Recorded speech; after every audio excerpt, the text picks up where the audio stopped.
মানুষের আপদ বিপদে পাশে দাঁড়ানো শিল্পীদের বর্তমান সরকারের আমলে এমনই তকমা সেঁটে দেওয়া হয়েছে যেন ওরা শ্রেণীশত্রু।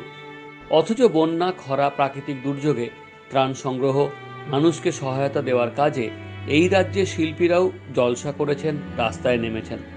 কিন্তু ক্ষুদ্র রাজনীতির সংকীর্ণ পরিসরে আজ এই সব শিল্পীরাও নাগরিক সমাজের বয়কটের শিকার।